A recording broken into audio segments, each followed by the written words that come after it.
question. We're live. We're live. That's so exciting. This is so exciting. Holy shit.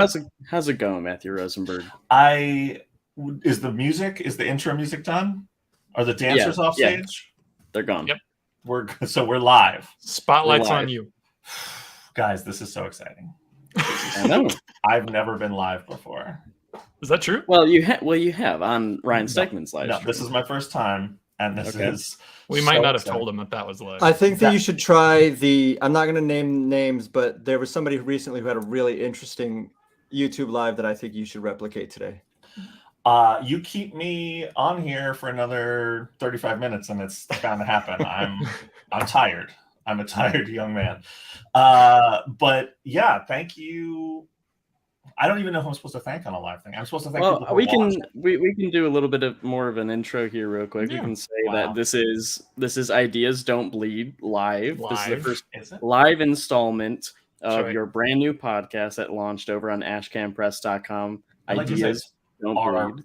Our brand new podcast. Our brand new podcast. Take some ownership. Hello. Griffin. We like to We're think of Griffin and ourselves as Ethan. members of the audience that just kind of shout things out. I'd like to say, welcome to my StreamYard that I paid for. Everybody, this is great to have you here. Matthew on my StreamYard, but on his show, interestingly. It's the benefit of Matt joining the network. He's using the community resources. Do I own Yeah. part of this network? What the hell? No, it's ours. No. I do remember you saying, take the show and do whatever you want. I've made some bad business decisions. I'm not 100% sure, but it feels like, Ryan, you and me are both getting conned here. Yeah, And- this is... And You know yes, what? I'm conning you, but in turn, I'm also being conned. The con started when I was doing Superior Spider-Man and Griffin was in high school. That's how long that he's played this one. This is pretty impressive, It's honestly. a long con. This is the What can I plot of say? the movie Matchstick Men. Mhm. That's a good movie. You guys see that? That's a really good movie. Underrated. Barry I forgot Pepper? about that scene.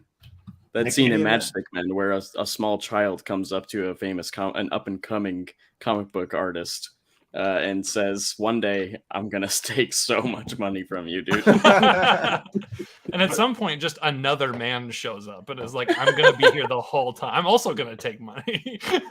Yeah, there's a lot of. Yeah. There is a small child in Matchstick Men. It's Allison Lohman, but the twist Okay. is she a small child? That was a spoiler. Welcome for to our Matchstick Men. spoiler review of Matchstick Man. It's a movie. It's a movie from 15 years ago. I really liked it. Hi Ryan, Yeah. thank you so much for coming on your own streaming network. Hi, Matthew. Hi, It's- Griffin. Hi, Ethan. Hey Ryan, I've had enough good of you to- guys. Go ahead, Matthew. Let's talk. I'm going to introduce you, even though everyone knows who you are. You're Mr. Ryan Stegman, artist Mhm. on Venom. Mhm, You drew that. mhm, You've drawn a little book called Superior Spider-Man. mhm, mhm. You're drawing a book right now at Image Comics called Vanish. Correct. But obviously, most everyone knows you for being the cover artist on New Mutants Dead Souls miniseries written by me. That's true. I do. I have some of those around. Every once in a while, I get to sign those. I enjoyed doing those. It's my convention banner. And Is it? if I still did conventions, people would see it all the time. Which It is. which image? I think Oh, it's issue 1. Yeah, like with the Team magic Shop. with her. Yeah. Yeah, Magic with the sword. Well, yeah. once again, making money off me. That's all. I had a convention banner that was very lovely. That was a Mark Brooks image from a Phoenix Resurrection, Mhm. and it was like Jean Grey, and it was very. It was a little. Slutty? It was a little. No, it was sexier than I necessarily wanted my convention banner to be. I was like, Mhm. that's maybe not the vibe I'm trying to put out there. And then along you come, and you're drawing a werewolf and a big strong guy, and And it's not magic. sexy at all. It's not. No. It's the right amount of sexy for me. It's my sweet spot. Ryan knows my sweet spot for sexiness exactly. I know all of your thoughts. I know, and you nailed it. And I was like, that's the banner. There it is. I didn't ask your permission. Just threw it I on believe there. when I turned it in, you wrote, "That's a banner."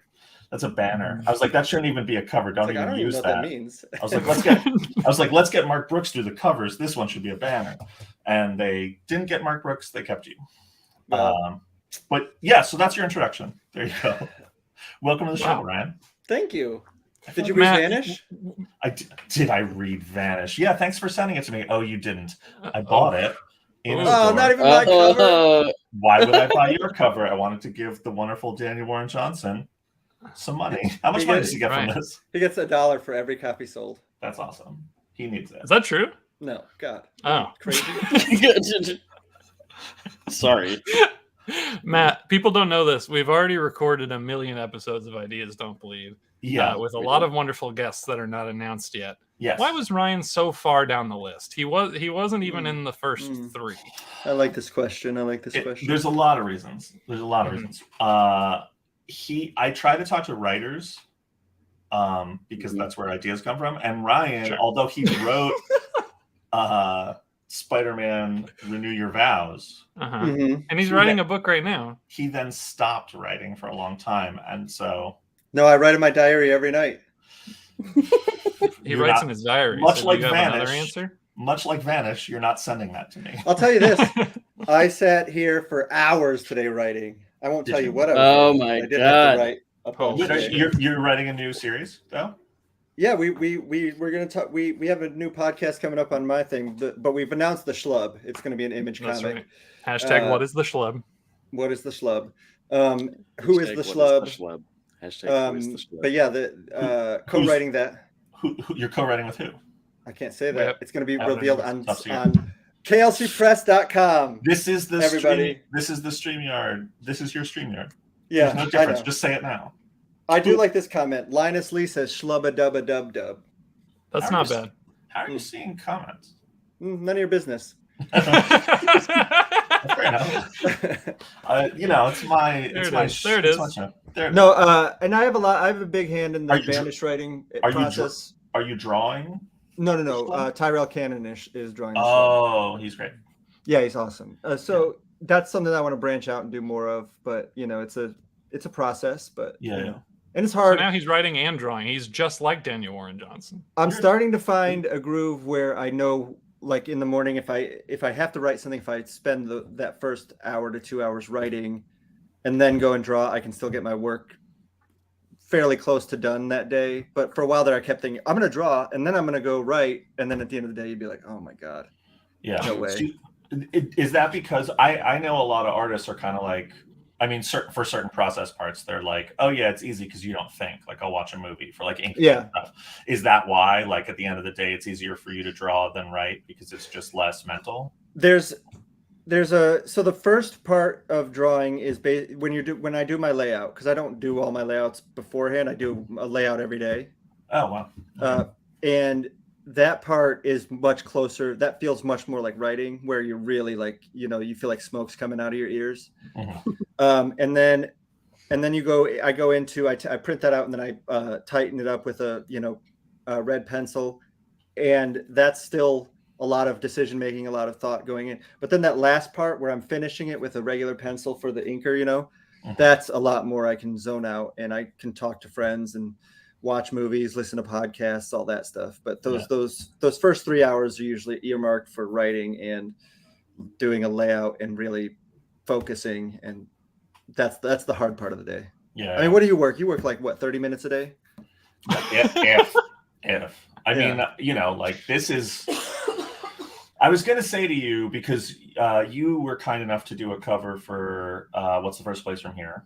And I made you sit on that live stream the whole time. And you made us sit on a live stream the entire time. Uh-huh. 5 hours. 4-hour long stream. That was the golden age. In the middle of a day. So I was going to let you know, now that you're here, I'm going to write a whole script on this episode while you sit here and chat. You know how I know that's not true? Because I know when I write, the last thing I want is anybody knowing what I'm writing as I'm writing it. Yeah. It's funny because all writers all the time are like, oh, I can't listen to things with words. I can't listen to music with words. I can't. And then I know a writer who just watches movies while he writes. And I was like, what? Yeah. Who is? Can you name names? I'm not going to name names. That's interesting. You have to text me this. Yeah, I know a writer who, and I was like, how does your brain work? And it's just an amazing amount of compartmentalization that I don't have. And no other writer I know has. And it's great. Seems unhealthy. Yeah. I don't like it. I'm so impressed by it that I sort of wish that, I mean, you know how many movies I would watch, guys? I've seen all the movies by now. Yeah, That's cool. Okay. As it stands now, the last movie I saw was the original Tron when it came out. I don't even know. Right. I don't know if I was alive when the original Tron came out. I think I was classic. Well, that's all very exciting, Ryan. I'm excited for you to write something because I actually liked Renew Your Vows. You read it? You liar. You're such a liar. Do you want me to go pull it off my fucking? No, I want you to tell me what happened in it. I don't know. I read it a long time ago. You don't remember everything you read? You know, wait. Let me ask you something. As a writer, I've noticed Donnie can do this and Kenny Porter can do this. Mm-hmm. Oh, Jesus. Where anything they watch, they can immediately tell you every single thing that happened, like right after. Whereas when I watch something, I have an internal monologue going on the entire time. I hear every fifth word, and at the end, I'm like, I like the way it felt overall, but I don't remember anything that happened. No, I know. I can do that with things I watch. Less and less I can do it with stuff I read. I used to be able to. I used to think like, there was a time when I thought like, oh, I'm like a comics savant genius. Like I've read all these books and I know, when the new Warriors show up in a comic and all stuff. And then I ended up going to those Marvel summits and I was in a room with, like Tom Brevoort, Dan Slott, Tom Brevoort, and Mark Waid. And those guys are telling you like who inked a cover uncredited in 1967. And you're just like, I was like, oh, I'm not a savant of any sort. I'm just like I'm a regular run of the mill nerd. Like these guys are actually geniuses. Yeah. But I still was for a while like pretty proud of how much retention I have. And I read like 4 or 5 issues a night every night, and it's just a blob. Now it's just like people are like, "What happened in that issue of Avengers?" And I'm like, "Wonder Woman did something." And then I'm like, "That can't be right," but I don't know. Yeah, Riley Rossmo and Riley talks. He reads everything. Like he reads every comic book in existence, and he can't tell you a goddamn thing that happens in any of them. And that's how I'm like.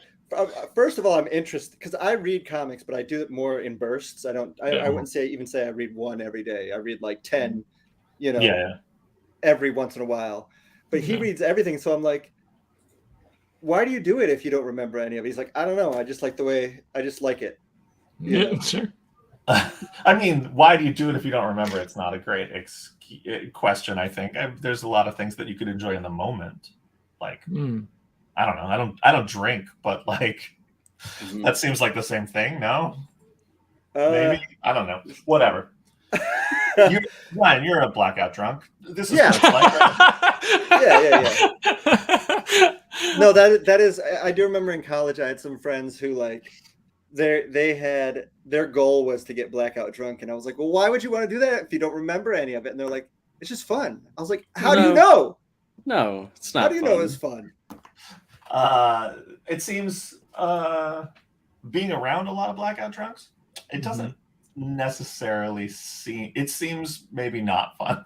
Yeah. I mean, I've done it, and it's not fun. I've seen a lot of my friends pee their pants, and I'm like, that doesn't seem great. I wouldn't be super psyched to have peed my pants. Which is what Riley Rossmo does when he reads comics. He reads comics. It's the same thing, which is great. No, but I feel like, I get that. I remember more than nothing, but I'm not as sharp as I used to be. But I also read comics in a different way. Like I definitely watch TV and film now with this explicit goal of like shutting off my brain in a certain way. Yeah. So I am just consuming them passively. Whereas comics, I can't help but be like, they did this in 5 panels. Like that's fascinating. Like my brain just automatically pulls stuff apart. Whereas I still have the luxury of like, I have to actively do it. I have to make an effort to not be analyzing everything I watch, but I do make that effort so my retention is much better. If I could read comics as a fan again, wholly, I think my retention would be back to what it was. But I sometimes can't read stuff right before bed because it makes me anxious. Oh, wow. Comic books. You're like, how's Spider-Man gonna get out of this one? Yeah. No, like, why is this guy so good at drawing? Okay. And then I'm like, who are the people who you read that make you anxious? Who makes you anxious? So many people. I've been reading the Silvestri's Wolverine. I bought like this big stack of the actual single issues. Yeah, so I like huff them and read them at night. And sometimes I'm like, I got to put that aside. It's making me too anxious. Silvestri's funny because I feel like obviously the man is a legend and like well known, but I don't think people understand how shockingly like good he was at the time. Oh my god, it's so good. It's so good, and I feel like in some ways people like, you know, like Todd McFarlane or Rob Liefeld, or like those guys like overshadowed it, just like in the cultural sort of zeitgeist of comics. Like Silvestri's like he's so good and so amazing that I'm just like, I don't know why this isn't like held. He just wasn't. He's not as showman, extroverted. Yeah. He's not. Yeah, he's not a. I think that's always interesting to me, that those Image guys, that they had. I mean, I would say four of those guys are artists that talked a lot, that said a lot publicly, which most artists, we don't say much at all. I talk a lot, but I know that like too much, when I try to do too much. When I do these podcasts, I always want to have an artist on, and I'm like, I don't know if I want to have him. He won't say anything. Yeah. You know, it is tricky, because it is always with a lot of artists I know, like they don't even want to talk about their process. They don't want to talk about story. They don't want to talk. They're just like, I don't want to talk about that shit. And I'm like, well, that's sort of what we're doing here. But yeah, there are, and not just that those guys, that they had four guys who were big talkers, but they're like showmen on a level that is generationally rare. Like you get one of these guys every 10 years, and they have so many of them that it is kind of shocking. And but yeah, that Silvestri stuff will make you stay up at night. I, on the other hand, if I don't read before bed, I have nightmares. I have stress dreams about like the most mundane, boring things. It's awful. Well, that's what I read. I'll read like novels and stuff before bed, but I have a hard time with comic books. I like to read those like out in the family room. They're like, I can't be in my bed with them. You take it to work to bed. You can't. Yeah. Don't bring comics into the bedroom. That's just they're too bright and colorful. Your brain, it's waking your brain up too much. You can't. I read. You know what I read in bed last night? Porn. Vanished. You read porn. Read some porn. What did you think of the? What did you think of the special thanks page? That was Griffin. It's not a page. It's a tiny thing in the corner. I think it kind of encapsulates the page. It's kind of the thing that draws your attention the most. Are you referring to the fact that your names are smaller than literally everyone else's names in here? I think we were talking about how our names are immediately preceding Jack Kirby's name. Right, by Jack Kirby, which I think is not a coincidence. What do you think it means, though? Why is Jack Kirby's name so much bigger? It's so big. Ryan. I mean, like, I don't know. He hasn't done anything for me. He hasn't stolen my StreamYard account. What has he done lately? I'm not thanked at all. But interestingly, Josh Williamson is. What did Josh Williamson do for you? That was so great. Yeah. What did he do? Harrison Stegman. What did he do that was so great? That's my son. Oliver Stegman. What did he do? They're both right outside of my office playing video games like they do. Oh, they did so much.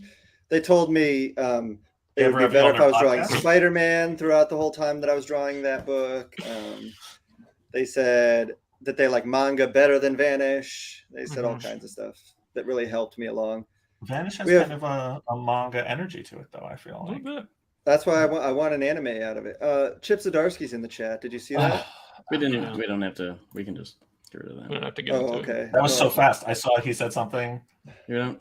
How do I? He's just bringing up the fact that we mentioned the special thanks page on the stream that he was on. He's just so mad that he's not in it. I don't know why. Which I get. You know, when Chip's not thanked, and Chip is obviously super influential to both Donnie's writing and Ryan's art on the book. Right. I feel like I feel a little better about the fact that I wasn't thanked, but still not good. But I feel better. I feel okay. I'll add a special thanks to anybody in the next issue of Vanish that can come over and get my office to stop smelling like raw sewage right now. Why? What? Why is that? Why? What? I have a sump pump in here and something's going wrong. You just keep shitting in there, and when you're writing too much, you're like, I can't take a break. I got to use the bucket on this one. Why do you have a sump pump in your office? Because I'm in the fucking basement, Matthew. Christ. Chip is adding real quick that he's able to listen to live streams while writing the as he claims, a very successful Batman series. I'd have to Chip. see the numbers. Yeah, on that. prove it. Prove it. Comic-Con doesn't post numbers anymore. Right. I mean, congrats on the very successful Batman series, Chip. And I hope that we make it into this series here with this live stream. Do you think we will? I don't see why we wouldn't. Yeah. At least subconsciously, you'd think something would. I write the very successful Joker series. Some say the more successful Joker series, even though it's not out, which is a weird thing. I'm glad to hear that. I would say it's more successful. I would Sure. say it's more successful. Just on a conceptual level, on a creator level. Yeah. Mm-hmm. And Probably more I definitely put Chip in the book. Chip is definitely, he's sort of my inspiration for my Joker. Is sort of For the Joker, right? He has a lot of Joker energy. An agent of chaos. An agent of chaos that waits for people to live stream so he can comment. Yeah, that's the plot of my Joker book. Is he shows up on people's live streams and just says mean stuff to them. That's terrifying. Yeah, it's good. It's good. It's exactly what you want to see in a comic book because it's a lot of live streaming drama. Yeah. Carmine across the book loves it. Obviously not from Chip, but like from other people. Do we want to take some questions? Do we want to see what people have to say? Did you guys even promote this on KLC today? We've been promoting this on the KLC social network pages, Ryan Stegman, but we have not emailed people about. We try to be concise with our number of weekly posts, Ryan. I like to keep I like to keep the Ashcan Press fans and the KLC Press fans like they don't get along. Matt specifically asked to there's not put a small divider between the two fan groups. There's sort of a West Side Story thing going on. Matthew, do you keep a tab of how many gummies Griffin's eaten before he gets on here? Oh my god! I don't know. We're doing this live. We're doing this live. I don't know how I could know. I don't even know. Like, if you put a gun to my head, I don't even know where Griffin is. Just baseless accusations. Like, it looks like he's in a cardboard box. So, like, I can't track his consumption of narcotics. Just your face, Ryan Stegman. Trolley gummies. Trolley gummy. Some Haribos. Ooh, I like this. Haribo's the way to go. Linus Lee says adults hate chains. That should have been your network. Chains is not bad. That's not bad. I might AHC, baby. I disagree, though. I think, Ryan, you're an adult. You like chains? Yeah. Great. I don't know if I qualify as an adult, though. Right. But you like them. Like, kids love them. Yeah. Adults tolerate chains. Yeah. I can't bring myself to go full 90s with the chains ever. I try to, but I can never quite do enough. Like in your art or like in your dress? In my bedroom. Yeah. Okay. What does it smell like in there? Also raw sewage. Okay. Just want to know. Hey, that's the whole house. It's anywhere you are. Yeah. Huh. Yeah. It's weird. It's like following you. I think we should take some questions because I prepared nothing because I was like, Ryan's pretty charming and funny. And he is. And you can just tell Ryan go and he'll just riff for like an hour. Yeah. He doesn't even need us. Give us your 30-second review of Vanish #1. Yeah, that'd be good. I loved it. I thought it was great. It's not gonna be 30 seconds. This is gonna be 10 minutes easy. Okay. Perfect. I'll sit back. Obviously the writing is really what drives the book. Yeah. Donnie's no, I thought it was great. I was sort of taken aback by how dense it is in the beginning. There's just like a lot of world, and I was like, oh, this is super intense and like a lot of character stuff right up front, and then it just sort of explodes into this like other thing that's so kinetic, and I found that I really enjoyed that as a pacing structure. You know what's funny is when we were doing it, I almost worried that we didn't have enough stuff in issue 1 because I was like, I don't know, you just worry about everything. And then a bunch of the reviews have said there was a lot of, they're kind of like say it like it's a bad thing that there was a lot of info. But I mean, to set something up like this, it takes a lot of info. But I didn't really feel like there was that much. I feel like there's a lot, but it's handled really, really well. I think because it's Donnie's voice for it's not like it's an omniscient narration. It's like his voice for the character and the way information is handed to you is really clever, I think. And the way like you're drawing him and you know, like the scene of him walking through the alley and getting attacked and stuff, you learn a lot in ways that are sort of passive, but you do learn a lot, which I really liked, because it definitely feels bigger than a lot of first issues do in terms of like the scale, because you guys get that information out there, but then you still end it with like full adrenaline, and that's really great. Well, really for people that didn't like the amount of info in the first one, good news, the second issue has no information and we don't advance the plot at all. So just pick this one up. How many issues nice is it? Breezy. 8 is what we have planned. We know where that ends. We know where it can go beyond that.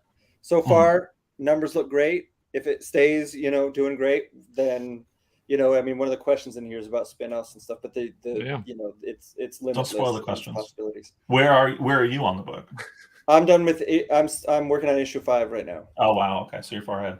Yeah, that's awesome. And you feel what are you guys going to do, like 4-issue trades, or you don't know? Or yeah, I think so. We didn't really think that through when we did an 8-issue series, like an 8-issue idea, because that is kind of awkward to have 4 and 4. So I feel like people are doing it more and more now. 30. The first issue was 30 pages though, so you know it'll be like 4.5 issue trades with a bunch of back matter. Should be cool. Yeah, that's fine. And then after that, whatever we want to do. On What's the First Place from here, we were like, okay, the first arc is 6 issues, and that'll be cool. And then when we put it together, it was 270 pages, and we were like, because all the issues are super long, and we were like, oh, this was really stupid of us to make this long. This was like incredibly dumb. We just now have to pay more to print it. Yeah, I mean, it's just like, it's funny because it's like the first time we've ever had to deal with that, because it's my first Image book, and so like it's all new to me. And I like was talking to someone at Image, and they were like, yeah, you know, it's just more expensive, but it's okay. And they're like, but you know, paper's at an all-time high and shipping's at an all-time high. And I was like, okay. And they're like, you just lost thousands of dollars, like tens of thousands of dollars. And I was like, cool, thank you for the pep talk, Image. But the book sold, so we're happy with it. Cheers. And it feels heavy. You know, you're gonna have a 4-issue trade. No one's gonna be able to beat anyone to death with that. No, that's sad. And then we'll have an 8-issue compendium, and then it'll go on forever, and we'll start having omnibuses, and people will just be like walking up to us and handing us money on the streets. It's gonna be amazing. That sounds cool. But will you do spin-offs? Which is the question from Raw Comics, who says, question for Ryan on Vanish, is there an ideal number of spin-offs you're looking to have? No, obviously we don't have like a huge staff. The more spin-offs we had, the more people we'd have to have working.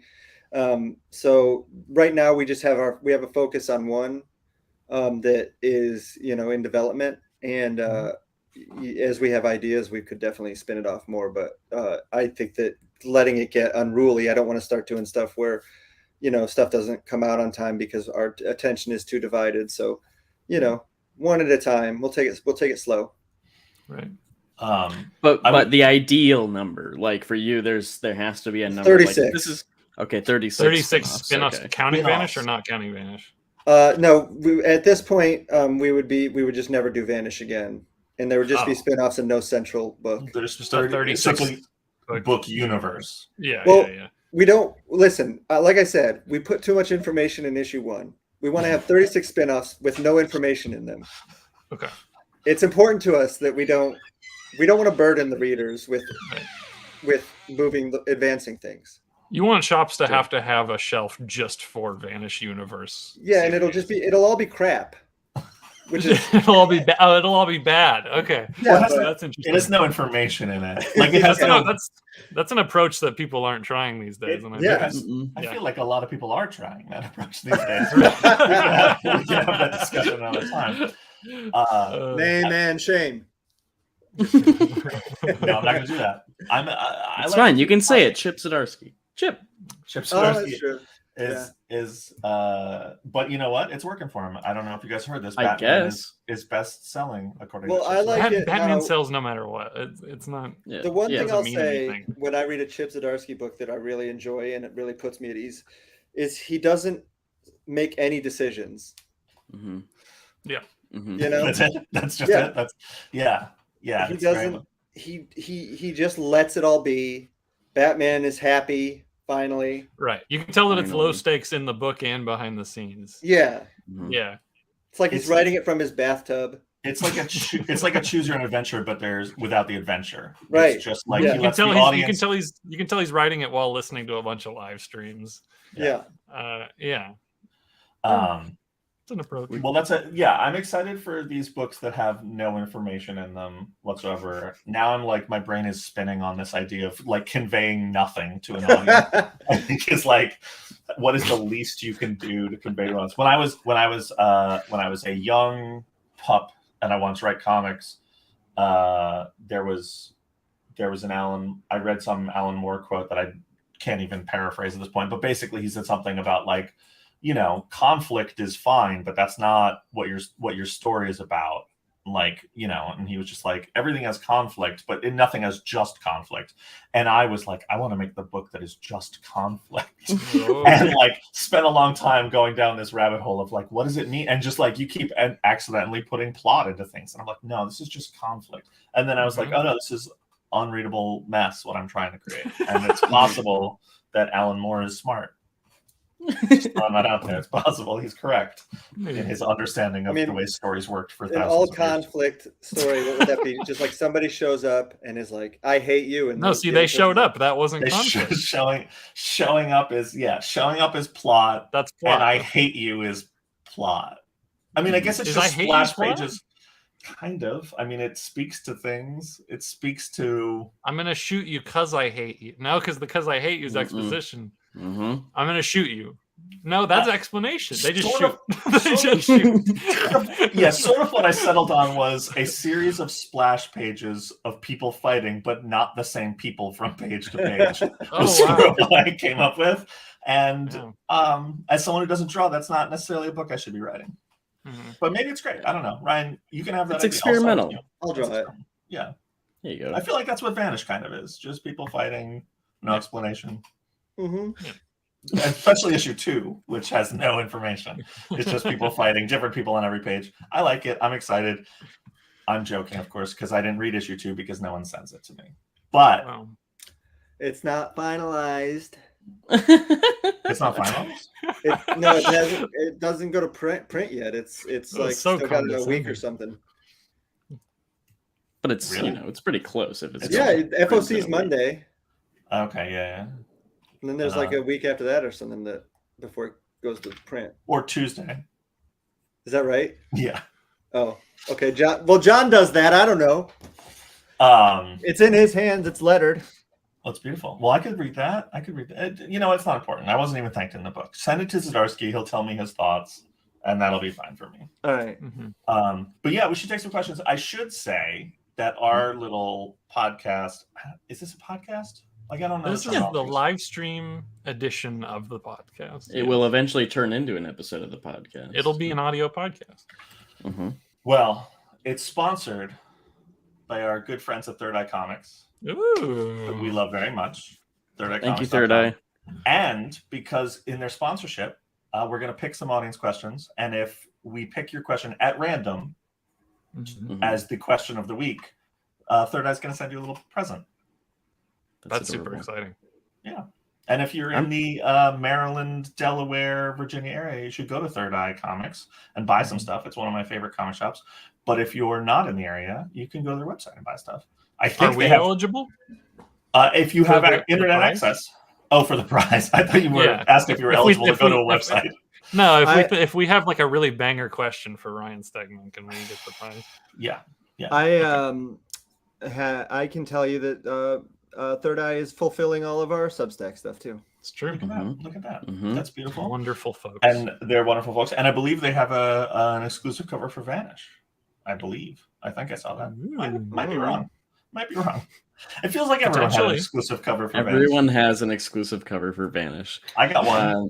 It's 500 copies. Why not? They're just in my house. I was like, these look cool. I drew it. You have to go to Matthew Rosenberg's house and ask him personally for his copy of Vanish. Maybe some kids will get them on Halloween. I do give out all the comics I read on Halloween, so some kid is going to get this issue of Vanish for Halloween. Do you really do that? I love that. Yeah, I don't like having single issues anymore. I'm over That's it. fair. I don't need them.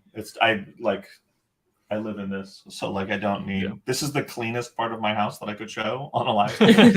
So like that'll give you a sense. So yeah, I give out all the comics on Halloween. And last year I was giving out comics, and a guy dressed like Nova showed up and went through the box, and I had a bunch of like variant covers that just like I got. I don't buy them because of variants. I just had them, and he pulled out every variant cover and was like putting them aside. And then he was like, "Oh, it's for my other kid." And then he kept adding kids that he had, and he was like, "You'll see him later. He's dressed like Miles Morales or whatever." And he took he took a big stack, and I was like, "That's cool, man. Good for you." Wild. It was great. Wild. I actually really loved it. He was just like Nova. I mean, that's the way. Yeah, sure. I love Nova so Sure. much. Ryan, you ever That's drawn pretty good. Nova? No. Like the Next character? question. You know the character? You never drawn the character Nova? No. None of No, them? he's not in. Don't think so. It's done quick and easy. All right, how about this? How about this for a question? By the way, that was Yeah, the question of the week. Ryan, have you ever drawn Nova? How about a question from Matthew Amuso? Apologies if I mispronounce any of these names, of course. What is your favorite pizza topping or toppings, and how do you feel topping preferences relate to an artist's style and skills? Thank you for your time. That's a great question. It is a great question. Matthew used to work with me and Tyler at a comic shop, and me and Tyler worked at a comic shop together, and he was Tyler Boss's roommate. So thanks for sending in that question. What is my favorite pizza topping? I guess it's a question for Ryan, not for me, really. I'm going to answer it after Ryan. I want you to answer first. Fuck. I think you drew this Nova, Ryan. Holy shit. Hot damn. Holy shit. Ideas don't bleed exclusive. Ryan this- did draw Nova. We didn't say I this gotta look before. this This is a gotcha type interview. We're It's gonna got your ask- signature on it, but it's also got another signature on it, so who knows? Oh yeah, this What's- is a 5-minute sketch that somebody got colored by Edgar Delgado. Yeah. That's cool. So So not got uncommon. caught lying on stream. All right, what's Matthew's question? What is my favorite pizza topping, and what is your favorite pizza What topping? what is your favorite pizza topping or toppings, and how do you feel topping preference relates to an artist's style and skills? Wow. Okay, I'm gonna go first. My favorite pizza topping, like there are some unusual ones I like. There's a pizza place that I used to like in the Village in New York called West Village Pizza that had a Cajun chicken pizza. That was my favorite pizza in all of New York. They went out of business, and I've been obsessed with thinking that the guy who created that recipe is going to pop up at another pizza place and make that pizza again, and I'll find it somehow. That's not how the world works, but I think about it a lot. But in just like a slice of pizza you can get at most pizza places, I go with buffalo chicken. Buffalo chicken is like my go-to. And how do I think it relates to an artist's style? I don't think there's any relationship at all. I don't. You don't I think don't there feel are like- just like buffalo chicken people out there, and Well, so I'm less one- about what, their like- skills. What kind of person does that make them, and then from there, what kind of artist does that make them? Like, I'm a writer. That's a form of artist, if you're being technical. Yes, yes. Am I a buffalo chicken person? Kind I don't of. think so. Kind of. Maybe kind of. Is it possible Okay. that any artists are fueled by particular ingredients like Popeye's spinach? Ryan, is there something that you, when you take it, you go like you eat it and then you go, I'm an artist, and I feel like I'm about to. put out my Ryan best is work. just full, just like creatine, like pre-workout. Like That's true. he's sitting there, Creatine. like just itching. Protein powder. That's what I put on my pizza too. Protein powder? And creatine. No. HGH. Pizza. My favorite, I eat pizza lately that is, I put green pepper, onion, yellow pepper, and sausage on it, and it's Are you- fucking Are you ridiculous. making this pizza? No, that's just what I get everywhere I go. Everywhere you go. Yeah, everywhere, even if they don't have pizza. Fuck. I mean, like, I don't feel like you can walk in a New York pizza shop and just get that. I don't think that's. Yeah, I don't live in New York, Matthew. You've been there. You're gonna be here in a week. Yeah, I'm not gonna eat pizza there. That's true. What are you gonna get? Yes, you are. It's gonna be 2 We're in the not morning. gonna vegetables. get. We're not gonna get pizza. No. We're getting pizza next week. fine, maybe. All right, fine. I'll take Yes. pepperoni. Pepperoni, Jesus, this is terrible. This is terrible, guys. You guys have to answer too. I feel like that's only fair. But make it quick. That's fair. Ham. Okay. Ham and green pepper, yeah, and banana pepper. That's you're disgusting. Like Canadian. Is it okay? Is it okay if I say mushroom? Is somebody No, gonna that's be pretty mad at me? gross. That's not good. Okay. These are not good answers. I wish I hadn't asked. Mushroom is gross. Sorry. I like Mushrooms. mushrooms. Sorry. I like mushrooms. What do you mean, Ryan? You just said like almost the exact same thing I said. I just chose a different form. I know, but ham is gross. I don't like the Why? atmosphere of this question. I feel like this question Yeah, opened you know up what? some sort of Fuck it. nasty Fucking- energy. All right, move on. I'll We be got a honest. different one. I was making pizza at my mom's house recently. Visited my mom. Thought let's make pizza together, Mom. And I made a white pie. You got some ricotta on there, and then I got some chorizo. It's really good. Really good combination. That I don't think you can get in a pizza place, but it's really good. The spiciness with the ricotta, really good. Listen, All right. Ryan Michael, good friend of ours from the KLC stream, says hey. nothing can beat 2 slices and a Coke from Two Bros after a long day at New York City Comic Con. Two Bros Pizza. Two Bros is good. In Two Bros New York is good. City. I think if you're in the neighborhood of the Javits Center, my spot in that neighborhood is 40th and 8th. Kiss My Slice. That's the best spot. It's if you're going from the Javits Center to Midtown Comics, it's on the block of Midtown Comics. And their buffalo chicken, best in the city. Okay, we're going. Don't New York people say that about every place?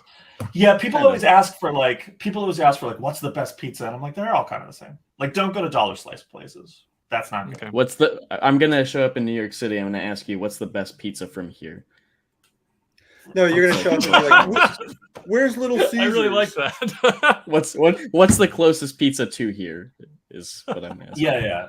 I mean, you're gonna be at the Javits Center, so you're gonna be getting Javits Center pizza. Matthew, you can fire Oh, that. shit.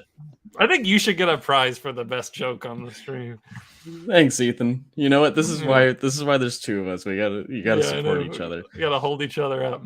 How many gummies deep is Ethan? That's what I need to know. Oh no! New question of the Ethan's week. being That's the dragged question of down. the week.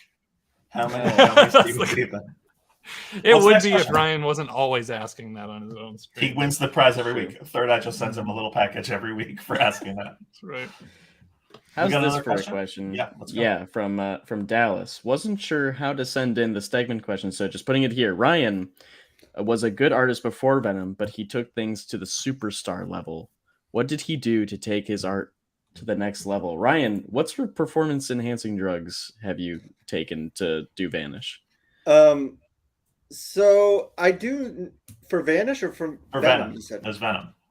Well, it was good before Venom, I guess, and then went to superstar level. I assume they're thinking yes with Venom. I think that it was that I finally gave in to my destiny of working with an inker.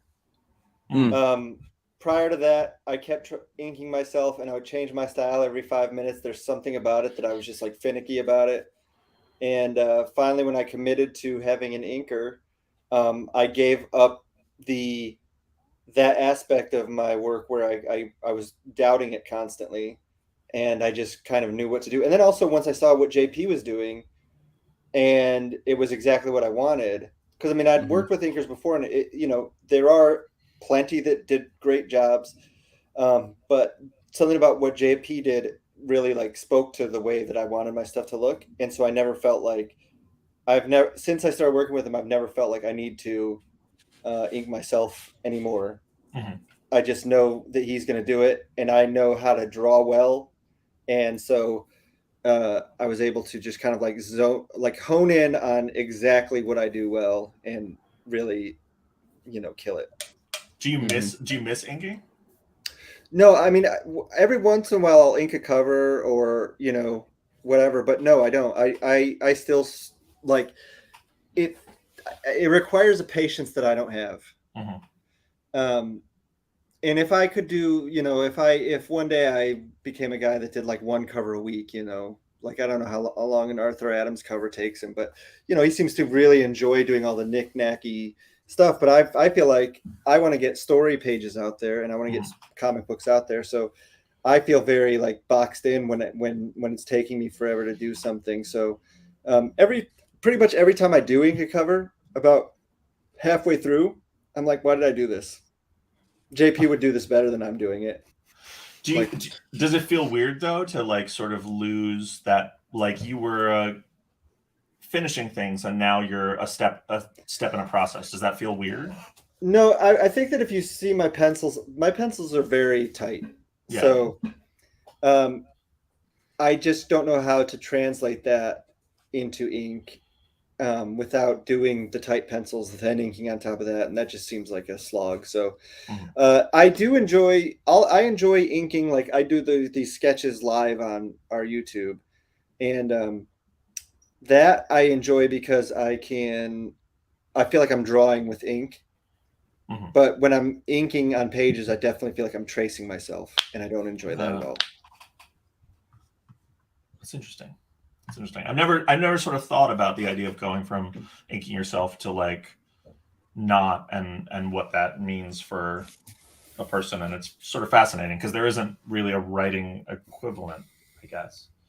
Yeah, it is a weird thing, but it definitely, there's no question that I feel like my work got better because of it. And so, when you go back and look at your older stuff, do you feel like weird about it? Do you not like it? I think some of it's interesting, like especially when I would really try something fun and weird. But some of it I look back at and I'm like, what was I thinking there? I mean, before I did Venom, I've talked about this before, but CB, I was like, no, I'm going to ink it myself. And CB flat out, he called me and he's like, listen, we want you to have an inker. And he was just, very straightforward with me. He's like, the editors don't know which version of you they're going to get.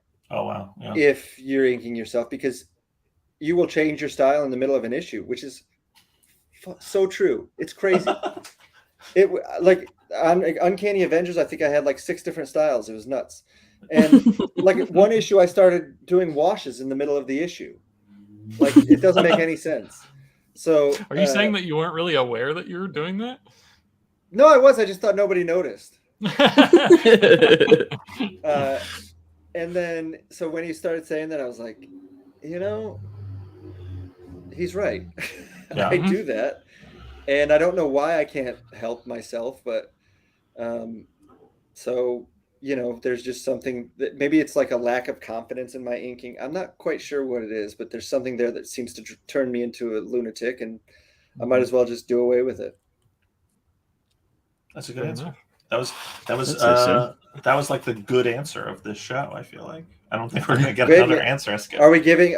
I think that this guy just won. I think it's got to be random. Oh yeah, yeah. Or maybe you could. That's the thing. If it's question of the week, is it random or is it the best question?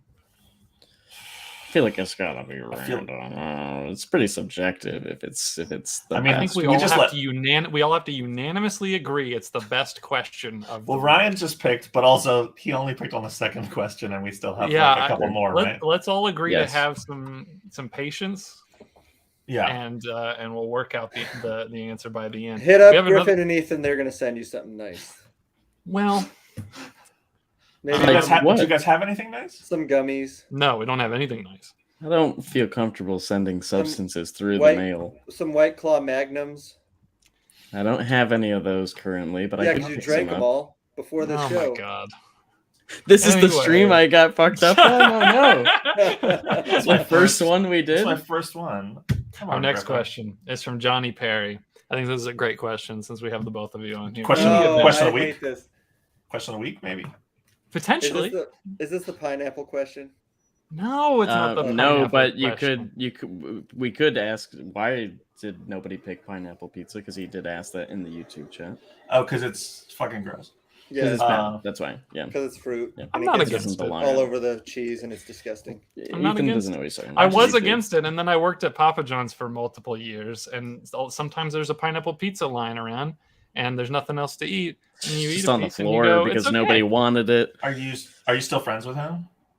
With Papa John? With Papa John? With Papa John? I was never friends with Papa John, nor do I condone Papa John. Here's a question. He seems like he's not doing great. When you ate Papa John's, what was the fastest transition from eating to diarrhea-ing that you had? Papa John's, by the way, sponsor of the show. Yeah. Thank you, Papa John Schnatter. I mean, listen, there like are the guy emergencies on the himself, job. not even the. There's a certain hazard that comes with working there. He's showing up delivering pizzas to people places, and he's like, "Hey, listen, you get it. You're ordering Papa John's. Can I use your Papa John's, by the way?" And they're like, "Oh, of course. Yeah, no, I get it." Yeah, come They on. they hug you when you come out. You brave soul. Do you think that would be a good slogan for them? Is Papa John's delivering diarrhea? No, It's diarrhea delivered. What is the Papa John's slogan? I think that's it. Better ingredients, better pizza, Papa John's. It's not. That's not true. None of that is true. Yeah. It doesn't have to be true. It has to be a slogan. That's fair. Listen, what's Johnny's other question? Kids don't actually love chains. See, you can say anything. You can just say anything. You just say that's an insane thing to say, though. Johnny Perry says, in the event that I can't make it to the stream, though I'm certainly hoping to. You made it, Johnny. You're here, or at least you were here. Good job. To make the pineapple question take over the stream for like 10 minutes. I was wondering if Matthew and Ryan could each speak about what they find to be the most challenging aspects of the collaborative process between artist and writer. How do you go about surmounting the inevitable divides between each creator's vision for what the work will ultimately look like? And I would add to that, how do you find a middle ground between such massive egos that you can create something worthwhile? I liked your addendum to that. The Ryan, you should go first. I don't know. Donnie and I just have like a meld. Yeah, it just works. That's fine. I've never really had I think that I've said this also. I feel like I'm repeating myself sometimes, but I feel like most of the successful writers are successful because they're good dudes or good women that vibe with other creators. I feel like that's part of the job. Because we're working at such a speed and in such a medium where if you're not gelling with the other person, it's going to fall apart. Now the artists, as we've said, a lot of them don't like to talk. So if the artist and the writer both don't like to talk, then it's going to be a problem. I've worked on a project. I'll say this. I worked on a project where I did all the pages, turned in all the pages as I went. Never got an email back from the writer, and that killed the vibe. And I was like, well, I'm done with that writer forever. Wow. That's never happening again. But I mean, almost every experience that I've had has been fantastic. So is there a scenario like that where there's no communication and it's not a negative thing? Like where you walk away and you're like, yeah, we just kind of cranked it out. I had one writer that I didn't enjoy our first interaction, and then so I was glad that I didn't hear from said writer again the entire time. But no, every project that I do, I feel like I'm really enjoying, and it's the best book I've ever done. And then when I finish, I look back and I'm like, maybe that wasn't as good as I thought it was while I was doing it. But I think that's a good thing because that keeps me excited about it the whole time. But that's just kind of how I operate. Yeah, I think that all makes sense. I do feel like I don't see the whatever Johnny said, insurmountable, or maybe that was you, Ethan, that said that. It was. How do you go about surmounting the inevitable divides? Is what the inevitable. Yeah, I just don't. I don't know I don't have that. I don't have that. That's not my experience in almost everything. I mean, I have a slightly different. I end up working on a lot of things. I mean, it's interesting, especially at like the Big Two machine, because I think Ryan, in some ways, an artist like Ryan gets to sort of pick and choose what he does to a degree and who he does it with, and that is not the experience. Is that not your experience coming up, Ryan, too, or like? No, that was not my. No, I had never said no to anything until I started. Just before Venom, I said no to a few projects for the first time in my career. Okay. So you were just taking what they threw at you. I mean, I definitely was planting the seeds of stuff I wanted to work on. Sure. And they would oblige sometimes, but there were there was mostly everything that they offered. I was just like, okay. I mean, I pushed back on one or two, and then they would convince me to do them. And then I'd be like, why I let them convince me to do that?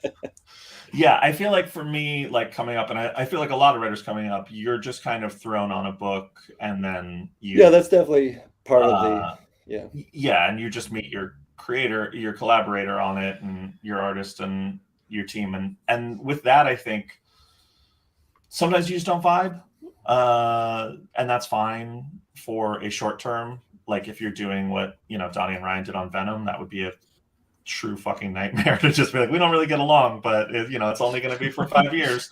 It's awful. But like there's a couple things where I was like, oh yeah, I don't really see eye to eye with that person. But for the most part, like almost everything I've ever written, I found that like the person who comes and adds the art and does, the person who does the art adds stuff. It's always additional and never subtractive to my ideas. And so I don't feel like there's some divide. I really feel like it's more collaborative than people think. I feel like there's a sense sometimes that there's a push and pull between art and writing that isn't there. My feeling is always I finish a script and I hand it off, and then it's the artist's book, and I'm just excited to see them make it. And when it comes back to be relettered and reworked and all that, I'm excited to be able to work on this artist's book, and it's their vision at that point. And that's how I approach things, and it's always done me well in terms of getting along with people, I think. Yeah, even the huge writers, almost every single one that you work with, when you start, they're like, hey, if you have anything you want to change, just go for it, or let me know and we can talk about it. Yeah. It's there's nobody out there that's like, just do it my way. Well, there is, but that's super rare. Yeah. They don't usually stick around very long. I think I said this on the podcast before, but like I write very detailed scripts just because that's how I see them in my head. But when I start a project, I always tell the artist, like, look, this is just how I get it out of my head on the paper. And if you are having a lazy day and feel like using this, like, go for it. If you want to just go through and throw all this out and restructure every page the way you see it, every shot, like, go for it. But I do like full shot descriptions and, panel breakdowns on every panel, which is not always common, but that's how I see it. And I've never been offended when someone throws something out or doesn't do it. I'm always just like, oh yeah, they thought that was better. Also across the board, almost all the artists who are working at the levels that, of the big two have a better understanding of a page than I do, and a better understanding of not just how to lay out a page and how to navigate panels, but also what they're good at. Yeah. So they're going to lean into what they're good at better than I'm going to be able to set that up for them. So for sure. That was a good answer, Matthew Rosenberg. Yeah, I liked it. You're pretty good at this. I win answer of the week. I'm going to send myself a nice little package. Nice. So just sorry, Ryan. You were so close. Eat a donut. That's what I would do, is to reward myself. I wish I had a donut. I don't have a donut. Maybe I'll get a donut. I don't know about donuts, but we do have another question from Cody. It says, segment. hello to the Ashcan. Thank you, Ethan. Hello to the Ashcan crew and Ryan Stegman. I've got 2 questions for the chat. My first question is about the splash page at the start of Vanish #1. Ryan, did you map out the mists of Everkeep, or did Donnie just say go wild, make it huge, and you had some fun with it? That's the first. So you talk about the He's talking about the double. Yeah, you can show that. No, Donnie, I think we said something about the giant building in the center, and that there were dragons flying around, and that it was, Misty. That's pretty much it. We had talked about it, and then I did what I do is I will create a like a vision board, or whatever you want to call it, where I just inspiration, and I put them all into a on my computer screen, and then I just started drawing. Comic books, like I said, they're produced at breakneck speed, and I find that some of the stuff, sometimes it is more interesting if I just design it as I go, and that's 100% what I did there. So, I actually, at some point we'll probably release a script book, or put the script in one of the issues, so you can see how much he said. But a lot of this stuff, Donnie came to my office, and we figured out what we were going to do, and it started building in my head at that moment. And then when it came time to draw it, it was ready to go. And he was like, what does that smell? Yeah. He played the long game. He he put an egg somewhere in my office, and it's Oh, just that son of a Damn. bitch. He's good. Yeah. That's the real Spirit Clever. I noticed the dragons. I didn't notice this before. They're more of the Asian themed dragons, more serpentine and less dinosaur. What was the thought process on that, Ryan? You don't like John Likes? No clue why I did that. Okay. Just I wanted them to. I wanted the whole thing to flow, and those kind of. Oh, those are good flowing dragons. Yeah. I like it. They do have you can see them more swimming through the mist. Yeah, like eels. It makes sense. And so I was looking for you to say that, and you really kind of didn't, but it's fine.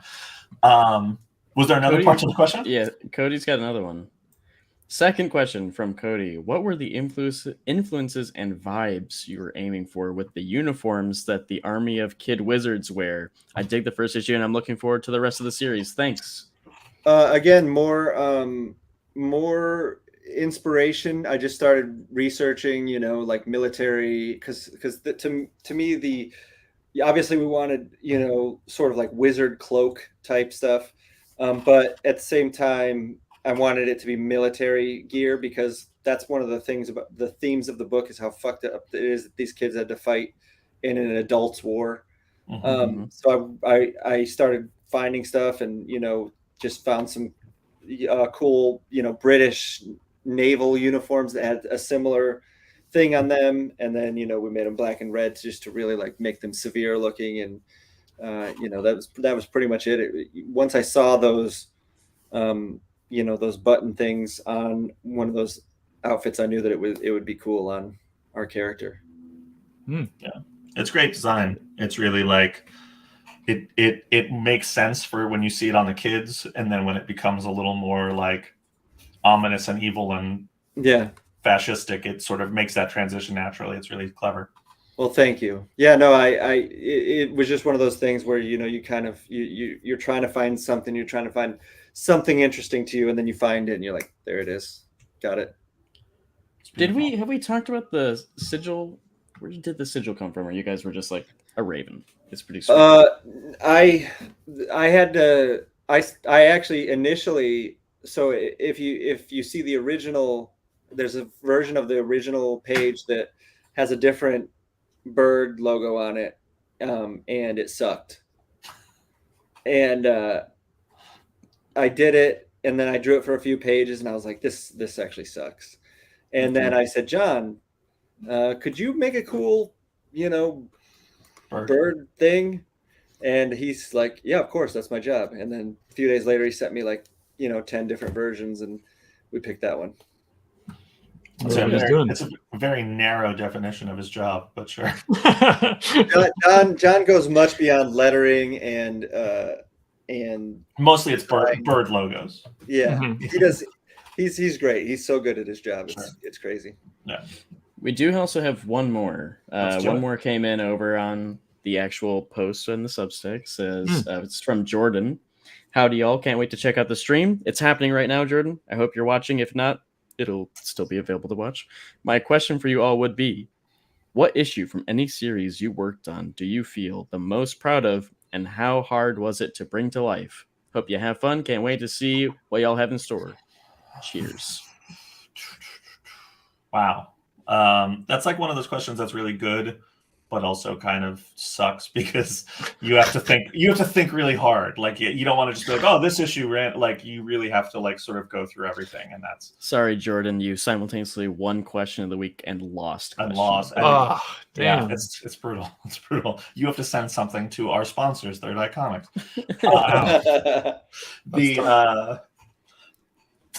Favorite issue, not favorite series, favorite issue from anything you've worked on, Ryan. Oh, okay. I'll go with, I'm just going to go with Vanish #1, because.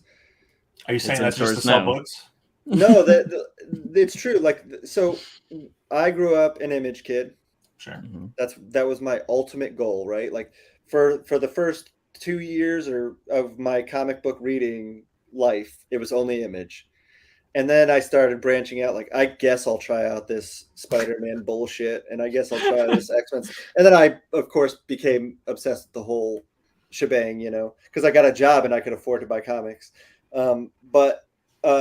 So this is what I've been working towards, forever is I wanted to have this thing that I created, and I got to make it with Donnie, who's, one of my closest friends. And I think that it's, the best art that I've done. I think obviously by now issue 4 is, I probably drew that better than issue 1 because I'm still improving.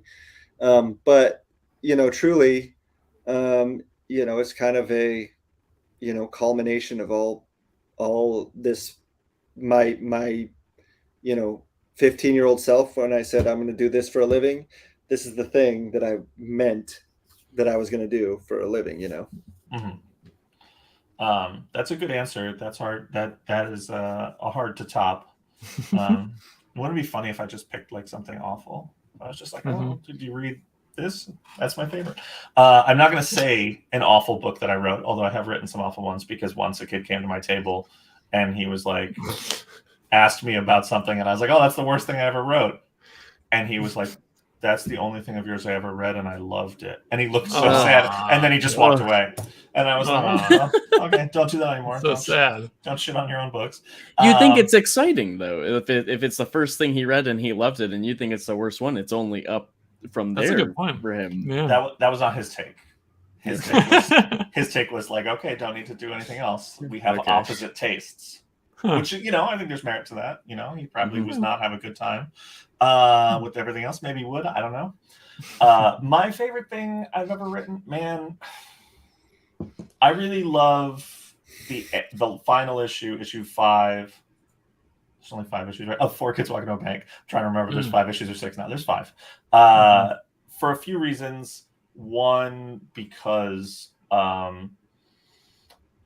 we worked really hard to get to that ending emotionally, and that is like not an easy place to get to, where you're like, oh, this book that's been a comedy is now not a comedy, and it feels natural and it feels earned, that it's not funny, and that's hard.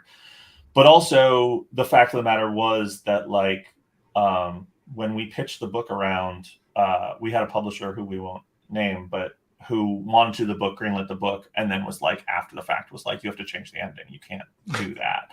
And we were like, no, that's the whole point. Like, this is what we're trying to say. Like, this is where we're going. And they were like, yep, we get it. You can't do that. And we were like, oh, okay, then we're not going to do the book here. And they didn't believe us that we were taking the book back. And it was a very awkward conversation later where they were like, what's up with the book? And we're like, oh, it's at a different publisher. And they were very not happy with us. But I think seeing it come out and having people react to it the way we wanted them for the most part. And that means, people who were mad at us and people who were sad and people who thought it was good and whatever. Seeing that was really validating in a way of sort of everything that I've worked towards, and trusting in myself that like, even when people are like, you can't do this thing, it's not okay, or like, that's not going to work, to just be like, I really believe in this and I want to make it, and find out if there are other people who think like I do. And then putting it out and seeing that there are is a really incredible feeling. It's sort of an earned, the sense that I belong, that I deserve to have the job that I do, is not something that I have a lot, but moments like that definitely clarify it and make you feel like, oh, okay, I'm a writer. I can do this for a living. And that's a nice feeling. And so that's probably the one I think about. And also Tyler just killed it on art, and it's a beautiful issue. And so, and also weirdly, that issue I mentioned this before, but that issue in the collected edition is different because we thought the ending didn't quite hit hard enough. So we added 2 pages to the trade. And that to me is always funny. So I think back on that and I'm like, yeah, we just fucking changed the end of our book. Which maybe counteracts everything I just said about how important it is and how much I love it, because I immediately changed it. But that feels very on the nose for me too. So but that was a good question. That wasn't as hard a question as I thought. Once Ryan gave a really earnest answer, I pulled it out of me. So good question. I thought it was a good question. I thought they were great answers. And I think this has been a great live stream. Agreed. And I think we've just about come to the end, but there's one more really exciting, super cool part, and that is Ethan is going to tell us who has won this week's Third Eye Comics, sponsor of the show. That's right. Little surprise goodie. I don't care who wins. Okay. Well, Ryan doesn't care who wins. We've confirmed from I Matthew. I feel like of course I care. I would just say that I'm actually impressed. All the questions were good. They were pretty good. I was sort of bracing for everyone to sort of send in clunkers. Not a statement against the people who read my newsletter or go to the live stream or Ryan's fans. You just think that there's going to be clunkers. I've been to enough Comic-Con panels to know that sometimes the audience is going to ask you shit that you don't want to hear asked. But this was great. Why haven't you put Spider-Man and Mary Jane back together? Why aren't they married? Fuck! That's what you guys ask at every panel. Yeah. All right. Well, first of all, let's say worst question of the week, the pizza one, because it just made everybody really mean, especially to me. Yeah. It's a good question. You couldn't anticipate our bad reaction. Out. Yeah. So I'm going to say that was worse. But okay, drum roll, best question of the week. Here we go. Ryan doesn't care, but we'll all do a drum roll. Ryan's doing it. You just can't tell. Question of the week is from Johnny Perry, because it was a question that encapsulated everybody, and I really liked the answers. And also, it was purely random. I rolled a 20-sided die. So congratulations, Johnny Perry, for getting a very special prize from Third Eye Comics. Yeah. We're gonna have to get your address, but we will reach out. We'll figure it out. If you're not subscribed to the Substack, you should be subscribed to the Substack at ashcanpress.com. That's how we're going to find you and reach out to klcpress.com. You sign up there, Matthew.